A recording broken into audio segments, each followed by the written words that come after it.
नमस्कार। जरा कल्पना कीजिए एक ऐसे भारत की।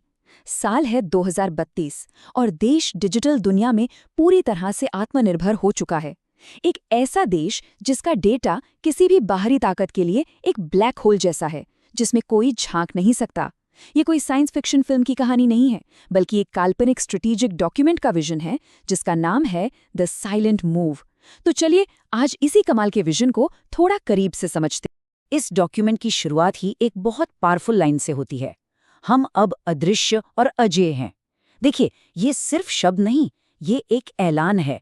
अदृश्य होने का मतलब है कि भारत का डेटा अब बाहरी दुनिया की पकड़ से बाहर है, और अजेय होने का मतलब है एक ऐसी डिजिटल ताकत जिसे कोई भी चुनौती नहीं दे सकता।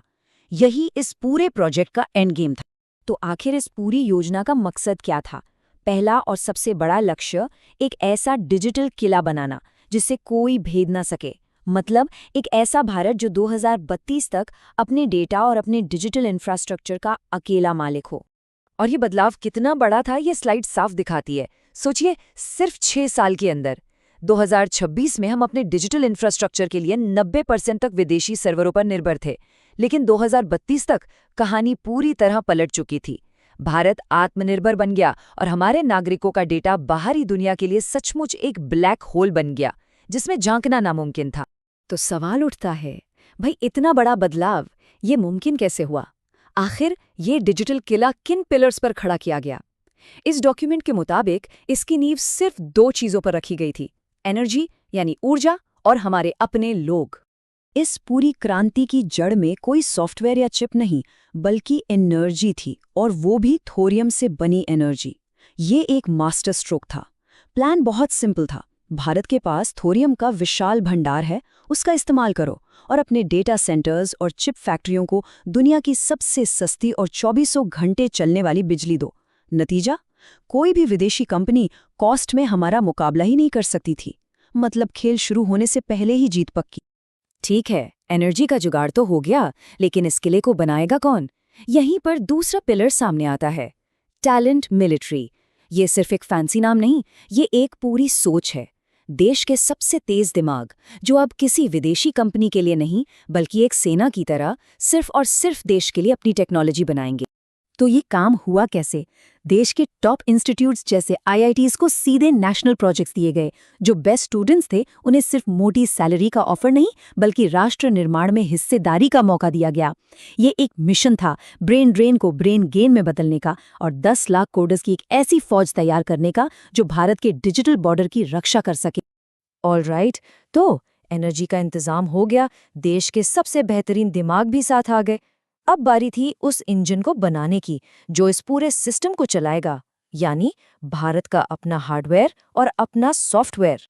और इसके लिए एक बड़ा ही स्मार्ट मॉडल अपनाया गया, 60-40 की पार्टनरशिप। 60% हिस्सा सरकार का, ताकि ये पक्का हो कि डेटा हमेशा देश की संपत्ति रहेगा, और बाकी 40% प्राइवेट सेक्टर का, ताकि काम में स्टार्टअप जैसी तेजी और इनोवेशन हो। मतलब सरकार की सिक्योरिटी और प्राइवेट सेक्टर की स्पीड दोनों एक साथ। इसी पार्टनरशिप से निकला पहला हीरा था भारत ओएस। ये कोई मामूली ऑपरेटिंग सिस्टम नहीं था, ये खुद में एक डिजिटल किला था। इसे एक ओपन सोर्स बेस पर बनाया गया, लेकिन उसे इतना मॉडिफाई और सिक्योर किया गया कि डॉक्यूमेंट के हिसाब से इसे हैक करना लगभग नामुमकिन था। लेकिन एक सॉफ्टवेयर को चलाने के लिए एक दिल भी तो चाहिए, और वो दिल था शक्ति प्रोसेसर। भारत की अपनी देश में बनी चिप। 80,000 करोड़ के शुरुआती निवेश से बना ये प्रोसेसर हर भारतीय डिवाइस की धड़कन था, क्योंकि असली डिजिटल आज़ादी तो तभी है जब आपका हार्डवेयर भी आपका अपना हो। अब यहाँ एक बहुत ही स्मार्ट मूव लिया गया। देखिए, सिर्फ चिप बना लेना ही काफ़ी नहीं होता, उसे खरीदने वाले भी तो चाहिए। तो सरकार ने एक ज़बरदस्त कदम उठाया। सारे सरकारी दफ्तरों और संस्थानों के लिए ये कंपलसरी कर दिया गया कि वो सिर्फ मेड इन इंडिया चिप वाले डिवाइस ही इस्तेमाल करेंगे। इससे हुआ ये कि एक पक्की पकाई डिमांड बन गई, जिसे देखकर प्राइवेट कंपनियां भी पैसा लगाने के लिए दौड़ी चली आईं। तो ठीक है, नींव तैयार थी, इंजन भी बन गया, पर आम आदमी की जिंदगी पर इसका क्या असर पड़ा?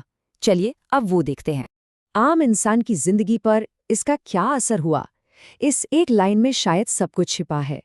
टेक्नोलॉजी अब बाहर से आई हुई कोई चीज नहीं थी, वो अपनी थी, अपनी भाषा बोलने वाली, एक ऐसी एआई जो हमारी 22 भाषाओं को हमसे बेहतर समझती थी। ये सिर्फ एक टेक्नोलॉजिकल नहीं, बल्कि एक कल्चरल शिफ्ट था। ये टेबल देखिए, फर्क बिल्कुल साफ है। पहले हमारा डेटा कैलिफोर्निया के किसी सर्वर पर पड़ा रहता था, अब वो हमारे देश की डेटा सेंटर में था। पहले हम डॉलर्स में महंगी सर्विस खरीदते थे, अब थोरियम एनर्जी की वजह से वो दुनिया में सबसे सस्ती थी। और सबसे जरूरी बात, पहले हमारा डेटा एक प्रोडक्ट था जिसे बेचा जाता था, अब वो हमारी अपनी निजी संपत्ति थी। सिर्फ डिजिटल दुनिया में ही नहीं, इकोनॉमी में भी एक बड़ा बदलाव आया। रुपया अब सिर्फ कागज नहीं था, बल्कि उसे सोने और चांदी जैसे असली एसेट्स का सपोर्ट था। इसका सीधा मतलब था डॉलर के उतार चढ़ाव से आज़ादी। और इसका सबसे ज्यादा फायदा हुआ भारतीय स्टार्टअप्स को, जिन्हें अब बिना किसी डर के आगे बढ़ने के लिए एक मजबूत जमीन मिल गई थी। तो अब आते हैं कहानी के आखिरी और सबसे दिलचस्प हिस्से पर।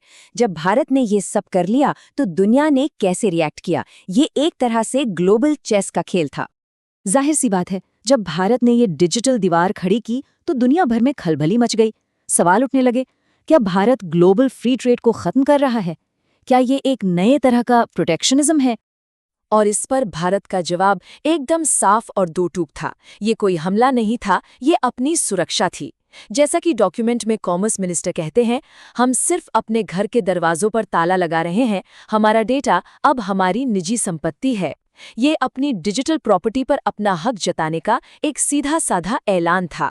तो मतलब साफ था, दुनिया से व्यापार के दरवाजे बंद नहीं हुए थे, बस अब नियम बदल गए थे। अगर किसी भी कंपनी को भारत के 1.4 अरब लोगों के बाजार में आना है, तो उसे भारत की सॉवरेन टेक और यहाँ के नियमों का सम्मान करना होगा। तो द साइलेंट मूव भले ही एक कल्पना हो, पर ये एक बहुत बड़ा आइडिया हमारे सामने रखता है कि आज के दौर में असली आज़ादी के लिए डिजिटल आज़ादी सबसे ज़रूरी है। ये दिखाता है कि टेक्नोलॉजी सिर्फ तरक्की का एक जरिया नहीं, बल्कि किसी भी देश की तकदीर को नए सिरे से लिखने का सबसे बड़ा हथियार भी बन सकती है।